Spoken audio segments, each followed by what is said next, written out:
So you guys ready? All right, let's get started. So tonight we're going to talk about Christina Rossetti's poetry. So many of you guys are in Morgan House that I see. We only read her in Morgan House.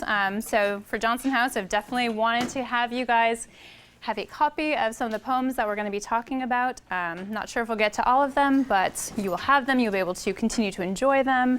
How many of you have read her poetry before?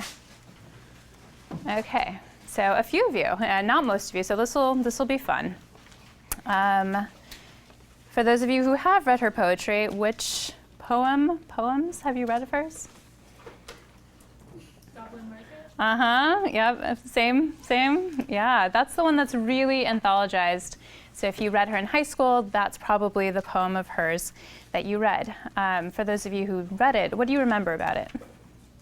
The imagery was so strong in it to where, like, when they're describing like the fruit and the eating of the fruit, it's very sensual in that it engages all of your senses to hear and to see and to smell and to like even taste the fruits. What else? What about the title, Goblin Market?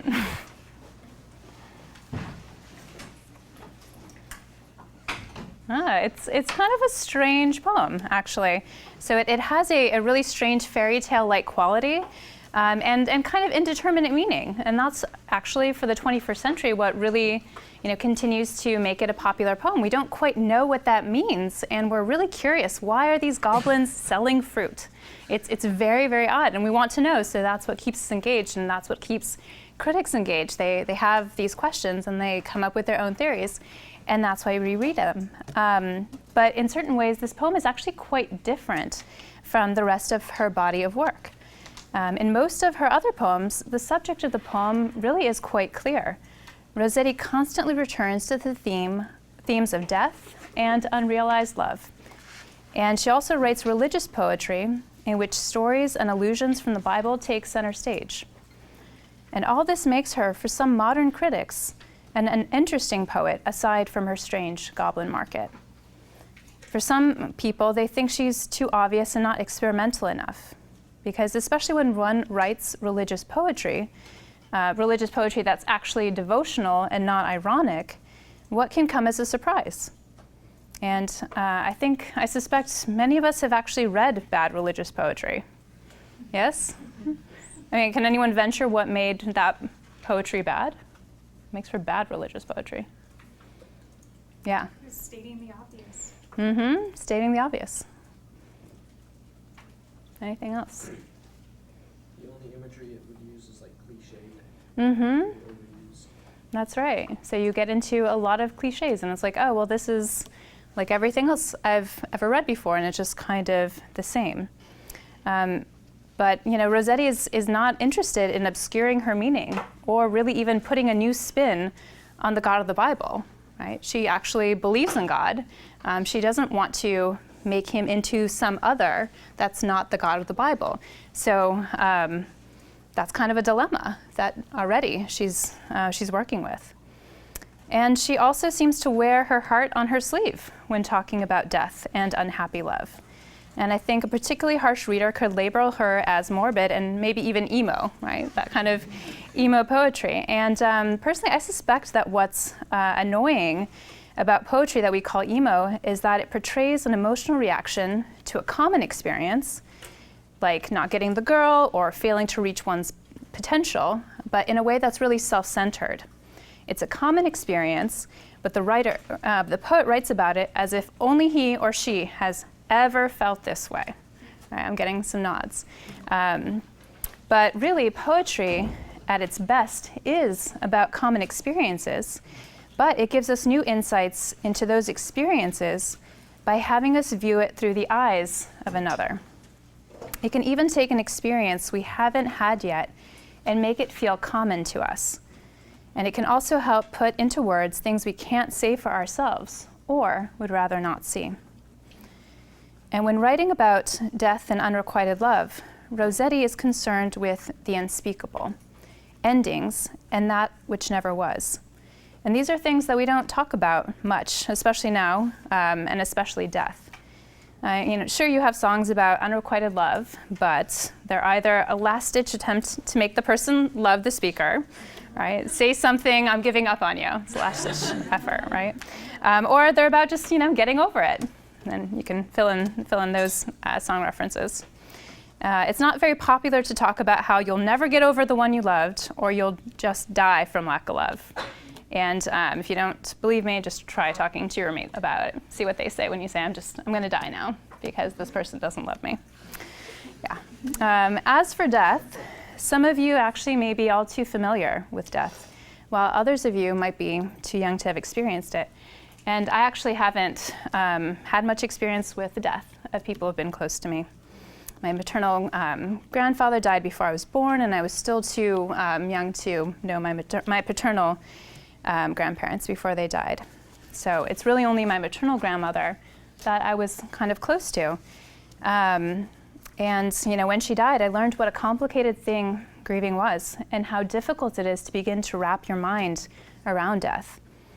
So for those who have experienced death of someone close, it's hard to know how to talk about it.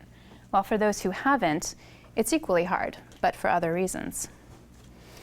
So actually, speaking the unspeakable is the highest calling of a poet, but clearly also very difficult. And so Rossetti is a difficult poet, but precisely because she is so simple. She gives readers the subtlest surprise about the most common things. But more than that, she calls us into a reality of things that are beyond us. So now I'm going to give you a little bit about her biography. Christina Rossetti was born in 1830 to an intellectual and artistic family of Italian descent in London. She was the youngest of 4 children, 2 boys and 2 girls. Her 2 brothers, Dante Gabriel and William Michael, were founding members of the Pre-Raphaelite Brotherhood. You might be familiar with their artwork. Yes, see some nods. It's really beautiful. Definitely elegant ladies in a sort of medieval setting with really lush colors and lots of detail. That's kind of their characteristic style. But maybe some of you don't know, they were also really interested in poetry, the Pre-Raphaelite Brotherhood. And in fact, Dante Gabriel thought of himself as a poet first, though he had much more success with his paintings then during his time and also now. The Pre-Raphaelite Brotherhood published a poem of Christina Rossetti's in their short-lived magazine, The Germ, which was subtitled Thoughts Towards Nature in Poetry, Literature, and Art, and they published that in 1850. And though she was a woman and the Pre-Raphaelites considered themselves clearly a brotherhood, they had a confluence in their aesthetics, and the circle surrounding her brother was proud of her achievements. But before that, she had already been published in a famous literary magazine, the Athenaeum, in 1848. Her first kind of breakthrough poem, Uphill, appeared in 1861 in Macmillan's magazine. And some of you guys, I think, memorized Uphill. It's a really interesting poem.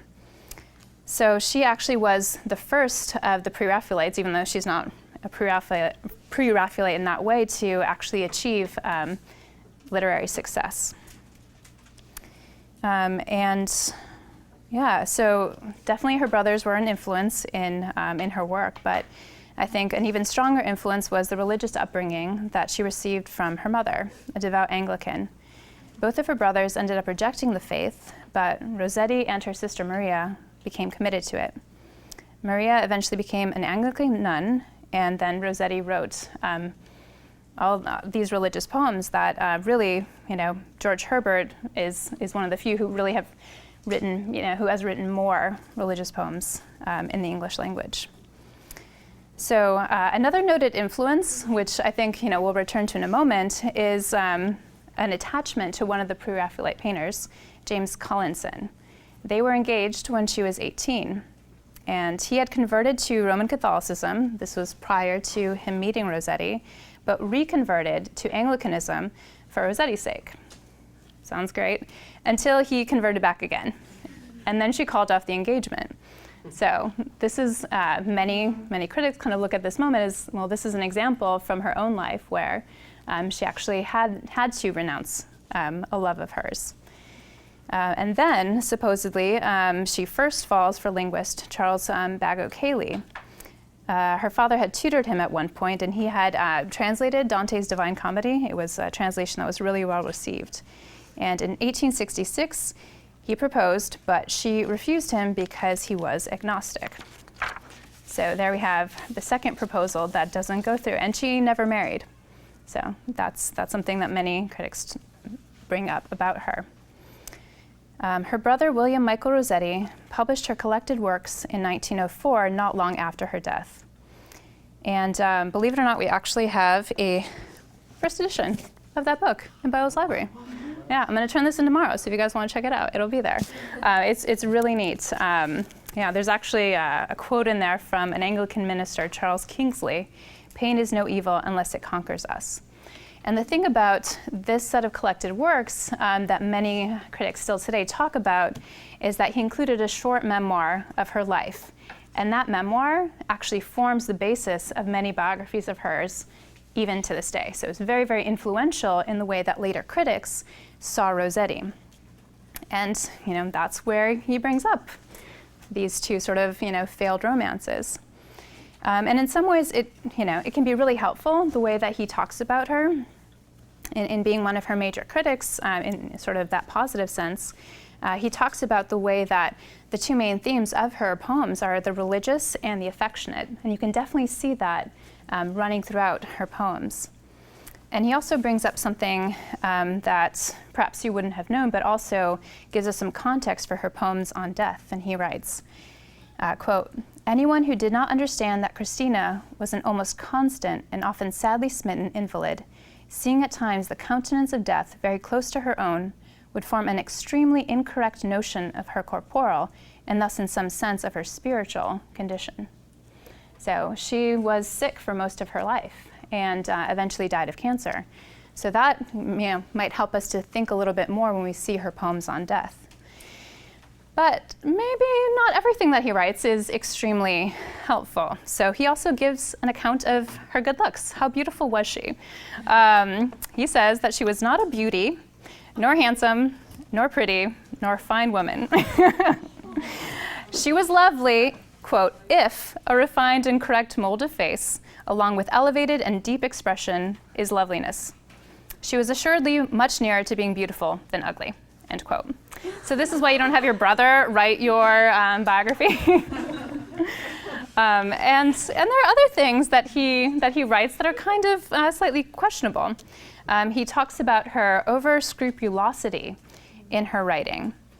And this he talks about when the material proffered was too uniform and restricted, and was seldom concerned with breathing and diurnal activities, never with rising currents of thought.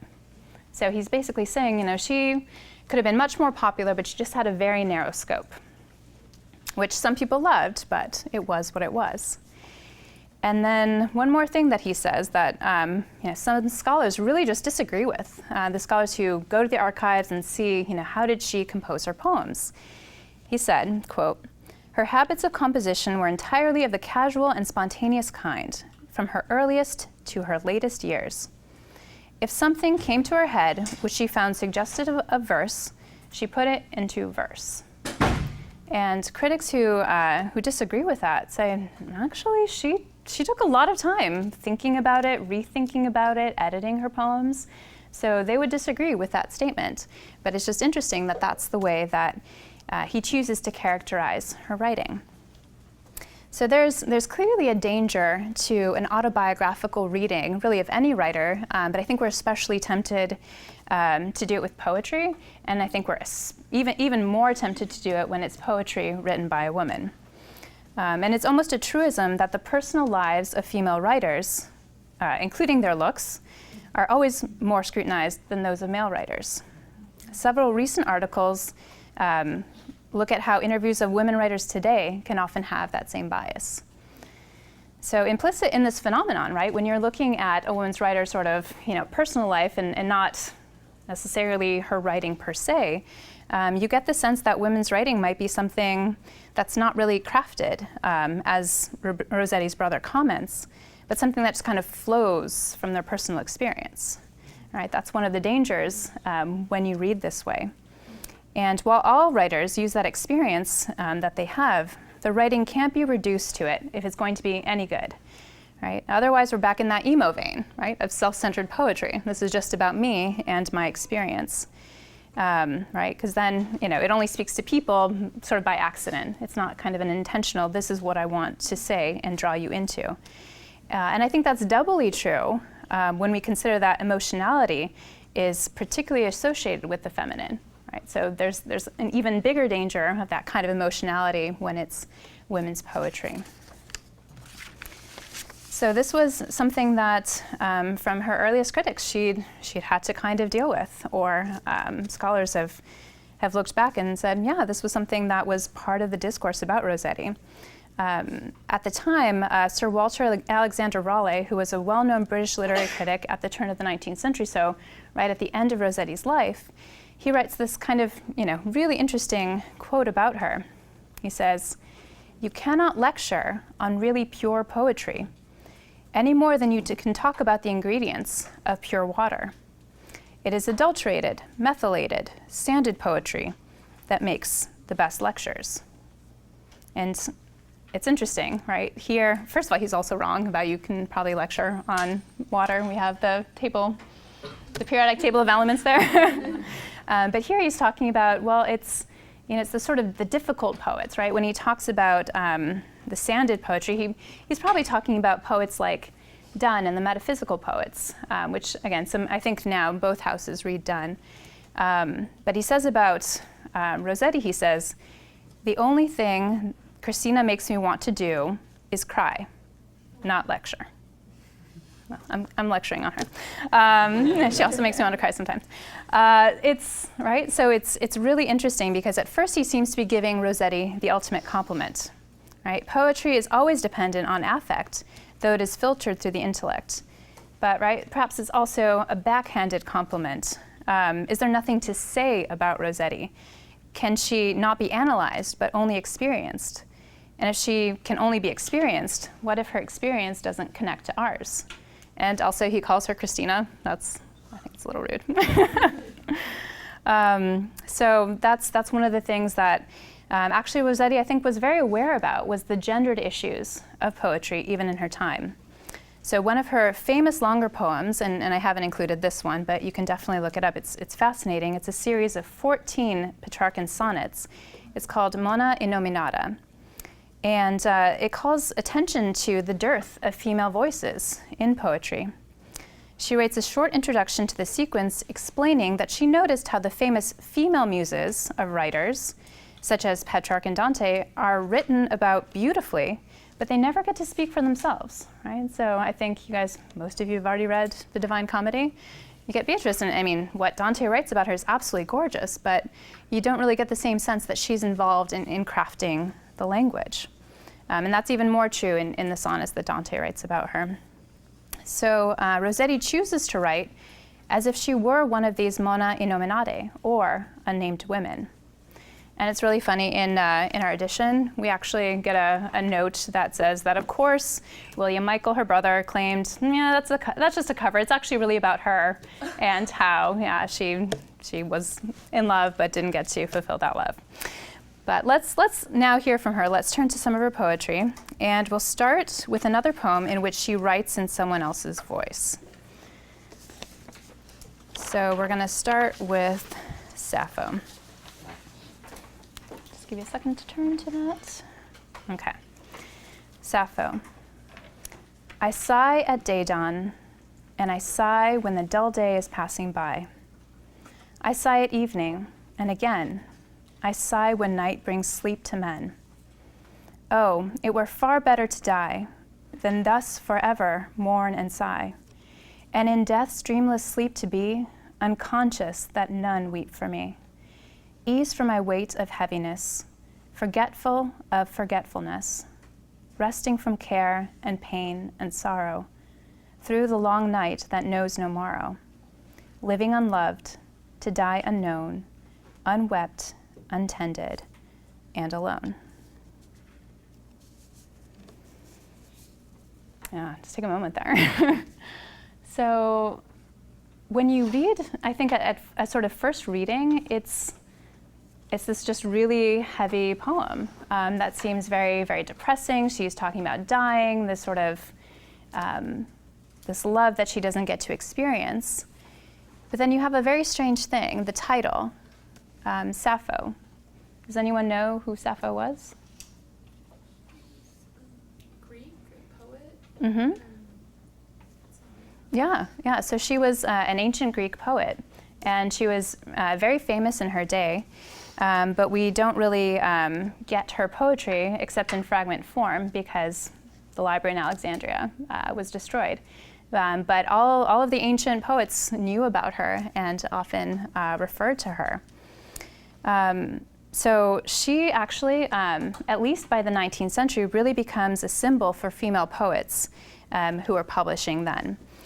She couldn't be a model for them, right? So they weren't actually able to sort of model themselves on things that she wrote, but as a figure, it becomes a space for them to work out what it means to be a female poet.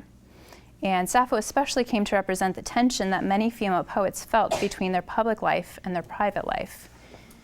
So what does entitling this poem Sappho change about the poem?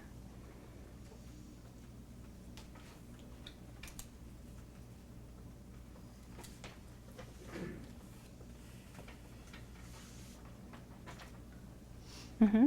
It makes it seem like a more universal experience rather than just Rossetti's own experience. Mm-hmm. Absolutely, yeah. And I mean, even sort of taking it from her imagined last word, so that's part of where some of this sentiment might be coming from, really expands our notion of what it could mean. And I think as well, entitling it Sappho really complicates this dichotomy between the public life and the private life. Because for many women of the era, achieving fame meant you had to forgo a more traditional domestic life. And so the choice was put in terms of, is it fame or is it love that you're going to be pursuing? And I think the poem complicates this dichotomy because it's her lament of being unloved that actually leads to her being loved after death. So that's the kind of twist in the poem. Let's take another quick look too here at her language. What sort of, do we have any kind of striking imagery here?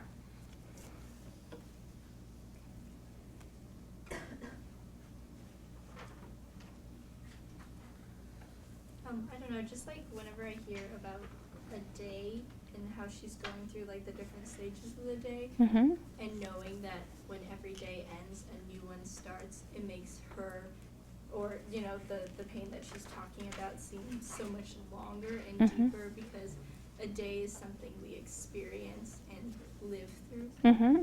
Yeah, absolutely. So it's kind of the imagery that she's giving is time markers. But again, this is the time markers that they're not really that surprising, right? We've all had that experience of, right? We've got morning, we've got night, forgetfulness, all these terms that are actually very common to us. There's nothing in the poem that gives away, specifically that it was written in the 19th century. So we have a sense of timelessness. And I think as well, with the sort of passing of the day, we get a sense of the speaker's, really her tiredness, right? It's actually enacting and helping us to experience that sense of, right? This is just the same thing. This is just, there's nothing new that has happened. And that's actually very central to Rossetti's poem and our experience of her poetry.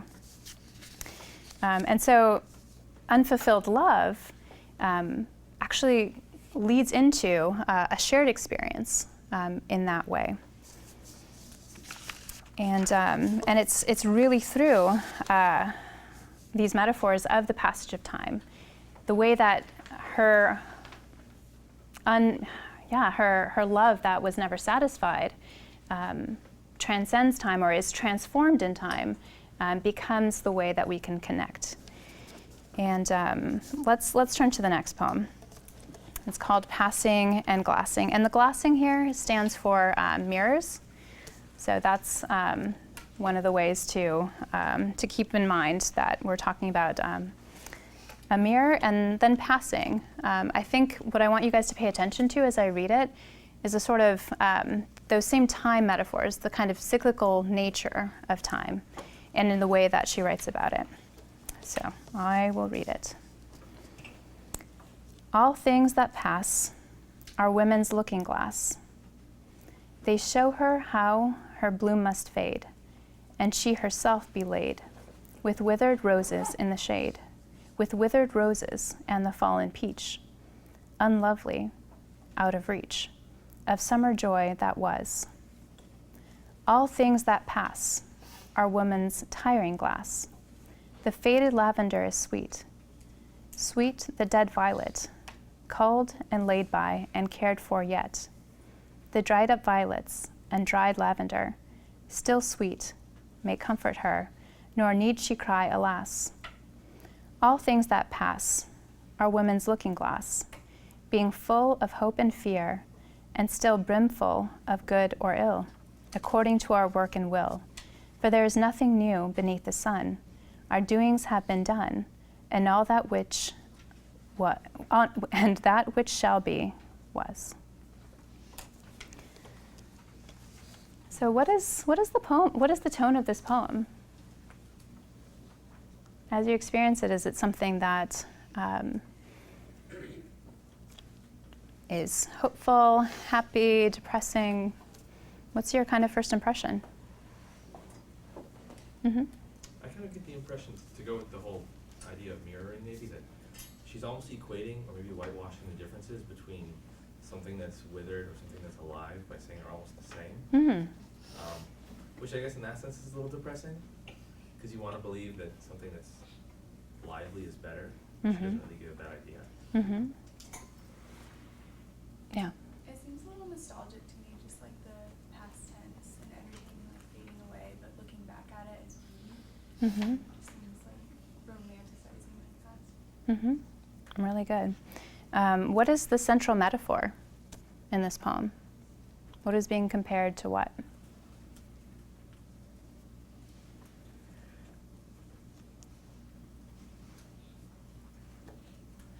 Like mirrors looking at life and its passing, but that doesn't mean it doesn't. But that life is passing, but that doesn't mean it's any less beautiful. Okay, so you've definitely got the mirror as one of the terms of the metaphors, and what's it being compared to, or what's being compared to it? All things. What's that? All things. All things. Okay, let's stop for a moment there and think about that. In that one central metaphor, it's doing this amazing work of compression, where she's comparing the passing of all things to a mirror, and that's what's giving the cyclical nature meaning. Right? It's actually a huge statement on the nature of existence in just those two short lines that get repeated.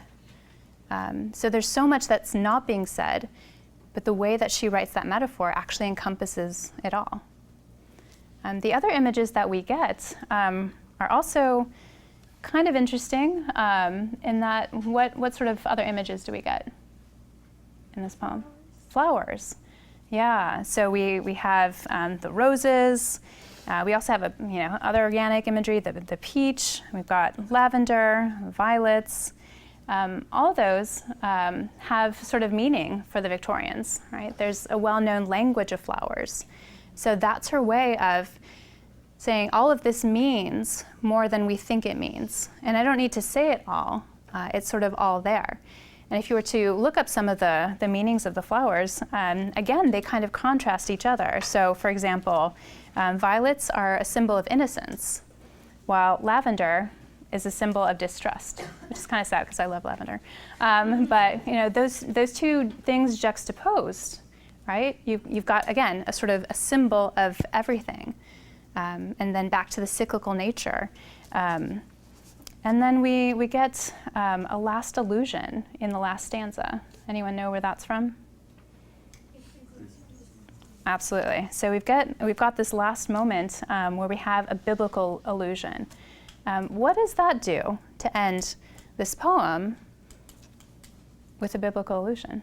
It brings a sense of timelessness back into it, especially with the line, and that which shall be was, by the allusion referring back to the Bible and all that which shall be was, like it just completes that circle of Exactly. So it's both sort of the content, that which be shall was, and that's exactly what Solomon is saying in the book of Ecclesiastes, and she's repeating, that same sentiment, but also intertextually, right? She's bringing back that which was into the present and saying, yeah, it's still the same thing, and that's a way in which she can say something without needing to say it. She makes it present to us, even though there's no way that we could possibly fully grasp the cyclical nature of time. And I think a lifetime is not enough to fully understand what Solomon is saying and how everything that was also is. And it's amazing how she's able to do that, especially considering, right, this very narrow range of imagery that she has. So let's look at the next poem, which is actually quite short. But I think in some ways, again, really functions in a very similar way. So it doesn't have a title on its own, so the first line of it is bolded. A toadstool comes up in a night. Learn the lesson, little folk. An oak grows on 100 years, but then it is an oak. So in this very short poem, only 2 images. What do you get from the contrast of these 2 very, very simple nature images? What does the contrast do? The toadstool, I think of something like dark and ugly, and oaks are always awesome, even if they look gnarled. And toadstools are usually just poisonous, and they grow in everything that's awful, and oaks really only like the sun. Okay, so you get a huge contrast between something that's low and small, and then something that's tall. Anything else? Inside the second line, she addresses little folks. Getting this idea of this 8 growing up really fast. It's just little toadstools, they come up overnight. So keep this in mind, kids. And then where I was I want to say with the other word she brings in the oak, which is it lives for 100 years, but it's a tree, so it's gonna do that. Yeah. So here we get 2 just, really, really contrasting natures. And so it's not just the things themselves that are getting contrasted, but also the time it takes for them to become what they are, right? And in that, it's a way in which time is actually a truth teller. Time is what really reveals the nature of something.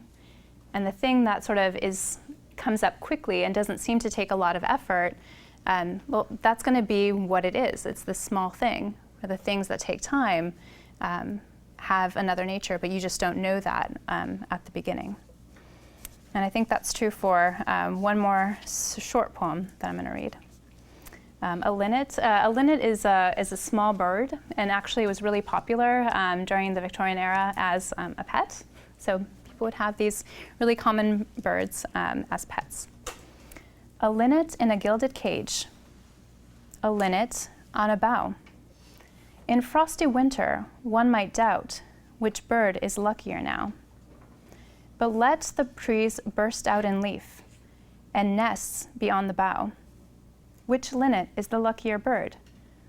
Oh, who could doubt it now? So again, it's really, really simple imagery. And in fact, the main image is the same bird. And what do you get from the contrast implied with these 2 birds? Only time can really tell which is the better option. Yeah, so again, time as truth-telling, yeah. There's also both an expense to freedom and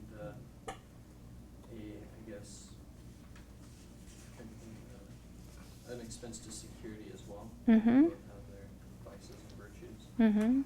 Yeah, at first glance, which might seem the hardest?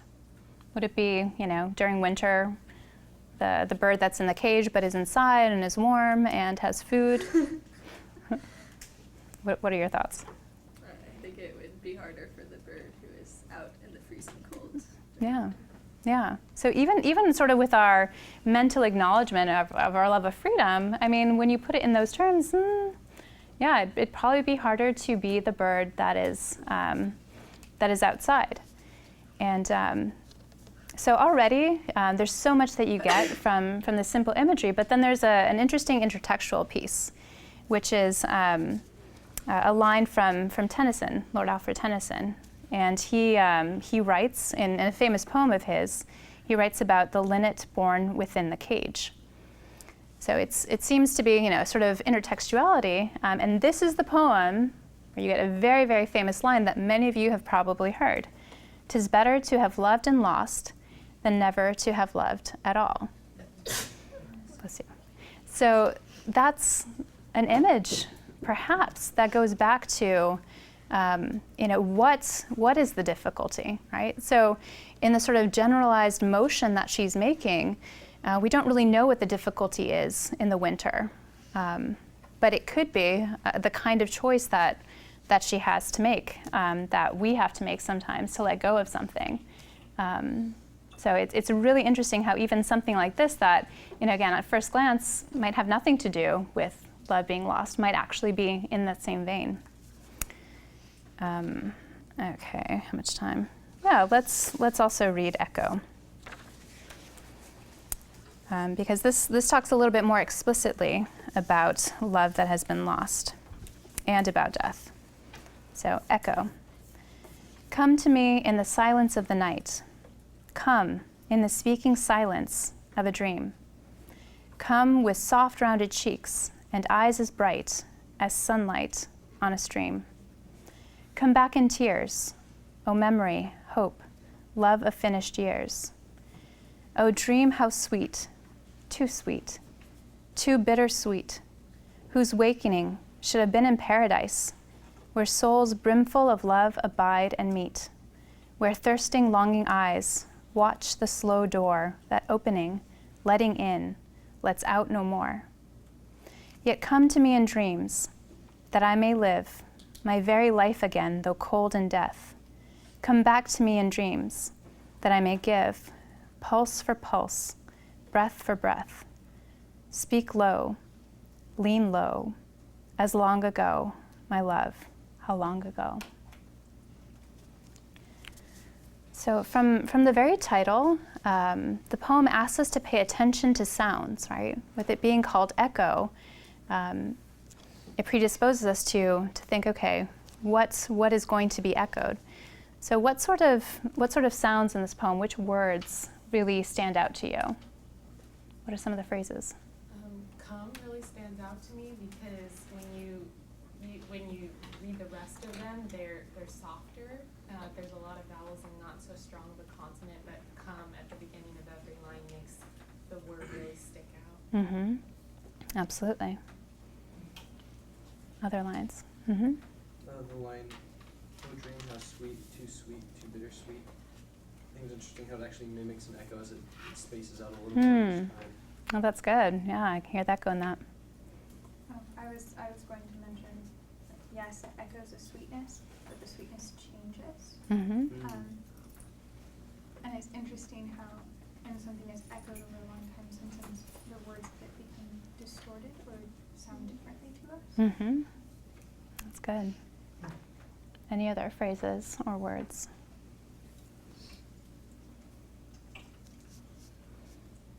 Mm-hmm. The line, whose awakening should have been a paradise, just reminds me of Eden waking up in paradise. Mm-hmm. Yeah, absolutely. There's a sense of, something to come, that sense of expectation.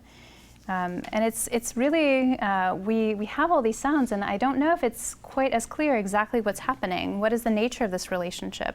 What we get is a lot of language of dreams and of memories, these sort of abstractions where we don't quite know what's happening. The thing that actually perhaps seems most solid to us is actually the sounds that we get. So one of the last lines, or one of the last phrases, "pulse for pulse," is a song title that gets picked up by a composer. And in fact, a lot of Rossetti's poetry is actually set to music for that reason, because it seems to, again, communicate without having to give you those sorts of specifics. And even something like a dream, it's kind of a placeholder for whatever that thing was. And same thing for memory. As a reader, you're allowed to sort of insert that kind of relationship. You can read into it in a way that actually helps you to relate just to the motion of wishing something was there and knowing that it can't fully be there until you meet again in paradise, until this sort of later stage. So that's one of the ways through the sounds of her poetry, that she's able to express the inexpressible and to keep herself from kind of falling into, this is just about me. Let's take a look at home. Yeah, we'll just take a look at two more, but I think they're really, really fascinating because here's where we get into more of her language, actually, of death, and the way that she engages death really in voices beyond the grave. So I'm going to read at home, and as I'm reading at home, I want you guys to take note of, based on what you've learned so far, what you've seen of her poetry so far, even though for some of you it's the first time looking at her poetry, what already is starting to sound familiar to you? What sort of techniques that we've already talked about show up in this poem at home? At home. When I was dead, my spirit turned to seek the much frequented house. I passed the door and saw my friends feasting beneath green-orange boughs. From hand to hand they pushed the wine. They sucked the pulp of plum and peach. They sang, they jested, and they laughed, for each was loved of each. I listened to their honest chat, said one. Tomorrow we shall be plod along the featureless sands, and coasting miles and miles of sea. Said one, before the turn of tide, we will achieve the airy seat. Said one, tomorrow shall be like today, but much more sweet. Tomorrow, said they, strong with hope, and dwelt upon the pleasant way. Tomorrow, cried they, one and all, while no one spoke of yesterday. Their life stood full at blessed noon. I, only I, had passed away. Tomorrow and today, they cried. I was of yesterday. I shivered comfortless, but cast no chill across the tablecloth. I, all forgotten, shivered, sad, to stay, and yet to part, how loth. I passed from the familiar room, I, who from love had passed away, like the remembrance of a guest that tarrieth but a day. So what's familiar? And it's, I mean, something is strange too, really. We have kind of a ghost that's speaking. But what's familiar? It seems to me like the feelings you get from each stanza aren't really that different from the ones that precede it. Even though there's like this attempt that like, oh, things are going to get better, the poem only gets worse as it goes on. And I don't know, I kind of feel that in the others too. Yeah.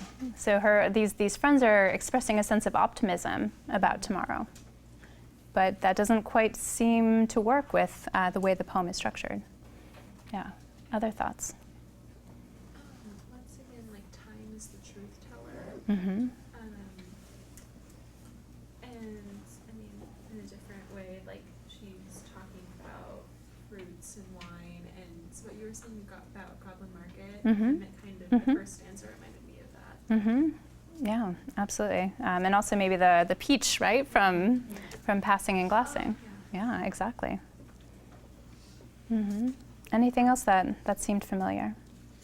It's like interesting in contrast to Sappho then, because if she's not talking from her perspective, but she asks to be eased from her heaviness. But like, even though this poem's a little lighter and she's spirit and everything, she's talking about that she's part of yesterday, and that it's almost like she hasn't forgotten yet, which is like, if you're picking up on her thread of understanding death, she understands it in different ways and how she could end up interacting with it in different ways. Yeah. Here it's a very, very different persona because she's sort of, writing from beyond the grave, looking at what might be happening today. So there's so much that can be said as she explores this notion of what it might mean to sort of look at life from beyond life, to get that sort of big picture of it.